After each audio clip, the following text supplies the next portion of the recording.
Apakah Indonesia sedang memasuki era baru kekuatan militer? Di bawah kepemimpinan Prabowo Subianto, muncul wacana penguatan Angkatan Darat. Namun pertanyaannya, jauh lebih dalam dari sekadar pertahanan. Isu ini memicu 3 kekhawatiran besar di masyarakat. Apakah ini upaya membangun kekuatan politik berbasis militer? Apakah Indonesia sedang bergerak menuju sistem yang lebih otoriter? Atau ini murni langkah pertahanan? Dari sudut strategis, peningkatan batalion bisa masuk akal. Indonesia adalah negara kepulauan luas dengan ancaman beragam. Respon cepat di daerah sejalan dengan konsep pertahanan teritorial. Namun, kekhawatiran tetap muncul. Sejarah Indonesia pernah mengalami masa di mana militer memiliki peran besar dalam politik. Istilah seperti pemerintahan otoriter mulai muncul dalam diskusi publik. Selain struktur, jumlah personel juga meningkat. Ini menimbulkan pertanyaan, apakah ini memperkuat pertahanan rakyat atau menciptakan ketergantungan kekuasaan pada militer? Dunia telah berubah. Perang modern ditentukan oleh teknologi, cyber warfare, dan AI. Negara dengan pasukan besar belum tentu unggul jika tertinggal dalam teknologi. Apakah fokus pada jumlah pasukan masih relevan?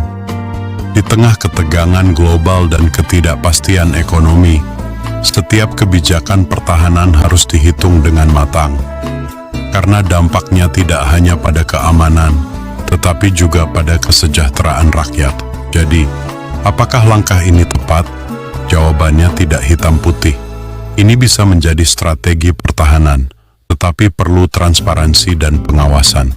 Karena kekuatan militer seharusnya melindungi negara, bukan mendominasi rakyat.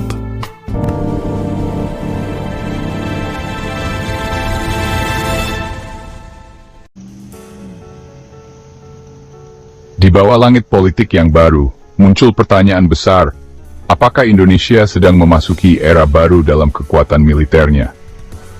Pemerintahan Presiden Prabowo Subianto menggulirkan wacana membangun batalion militer di setiap kabupaten dan kota, memicu perdebatan luas. Di satu sisi, ini dianggap langkah visioner memperkuat pertahanan negara kepulauan. Namun, banyak yang cemas, apakah ini solusi untuk tantangan keamanan modern?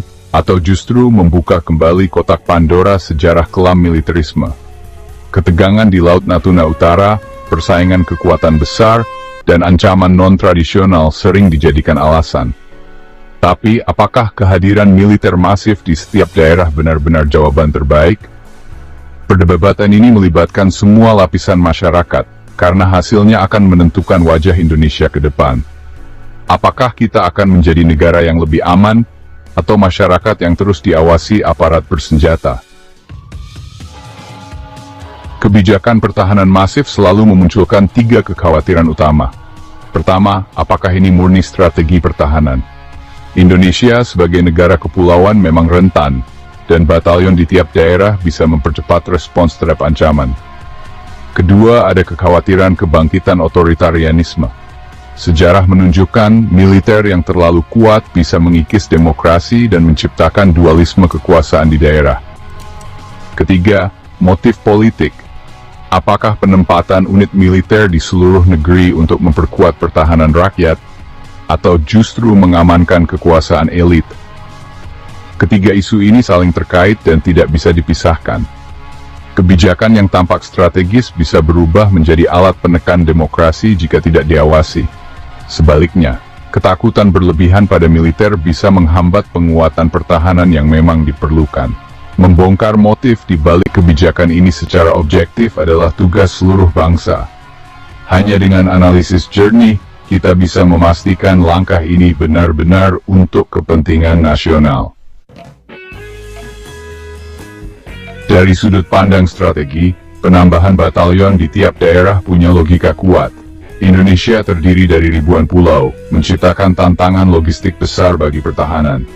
Kehadiran unit militer di setiap wilayah bisa memangkas waktu respons dalam situasi darurat.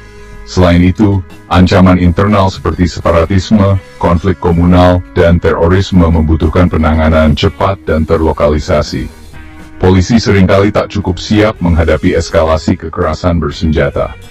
Dalam bencana alam, TNI kerap jadi garda terdepan penyelamatan dan distribusi bantuan. Satuan militer di tiap kabupaten mempercepat pengerahan personel dan alat berat untuk misi kemanusiaan. Doktrin pertahanan teritorial menempatkan rakyat sebagai komponen utama, dengan TNI sebagai inti kekuatan. Batalion di daerah bukan hanya kekuatan tempur, tapi juga pembina potensi pertahanan dan katalisator stabilitas. Inilah argumen strategis di balik rencana tersebut. Namun, argumen strategis tak bisa menghapus trauma sejarah dominasi militer di Indonesia. Dwi fungsi ABRI menempatkan militer di posisi strategis pemerintahan, menciptakan kontrol sosial dan politik yang represif. Struktur komando teritorial hingga desa menjadi alat stabilitas rezim Orde Baru, seringkali menekan kebebasan sipil.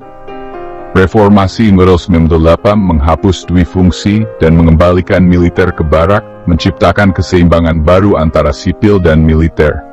Setiap kebijakan yang berpotensi menggeser keseimbangan ini selalu disambut skeptis oleh kelompok pro-demokrasi. Pertanyaannya, apakah ada mekanisme kontrol yang cukup kuat agar militer tak kembali ke fungsi non-pertahanan?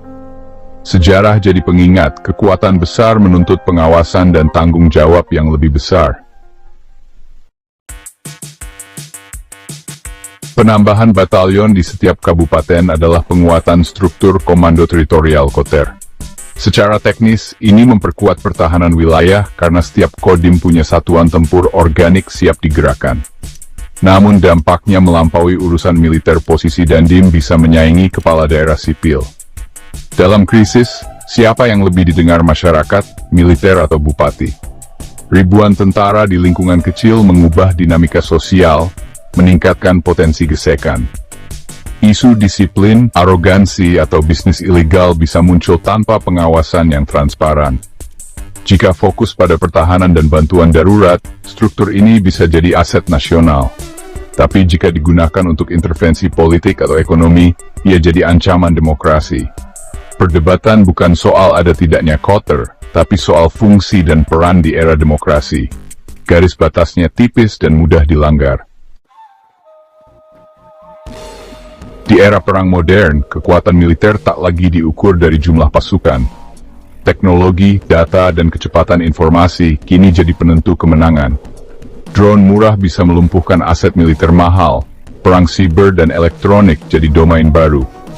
Negara maju fokus pada jet tempur canggih, sistem pertahanan udara, dan satelit berbasis AI. Apakah ribuan tentara di tiap kabupaten masih relevan, atau anggaran lebih baik untuk modernisasi alutsista? Pasukan tetap penting, tapi harus didukung teknologi modern. Prajurit efektif jika dilengkapi komunikasi satelit, drone, dan data intelijen.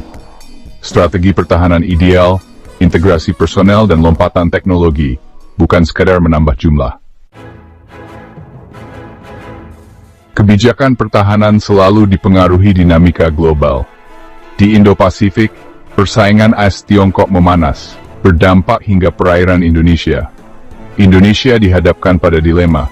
Tiongkok mitra dagang utama, AS dan sekutu menawarkan pertahanan. Penguatan militer domestik bisa jadi upaya meningkatkan daya tawar dan daya tangkal. Namun, fokus ke dalam saja berisiko tertinggal dalam perlombaan teknologi militer regional. Negara tetangga berinvestasi pada platform canggih, Indonesia harus menyeimbangkan pertahanan darat dengan kekuatan laut dan udara. Penguatan batalion harus diimbangi modernisasi alutsista untuk melindungi jalur strategis.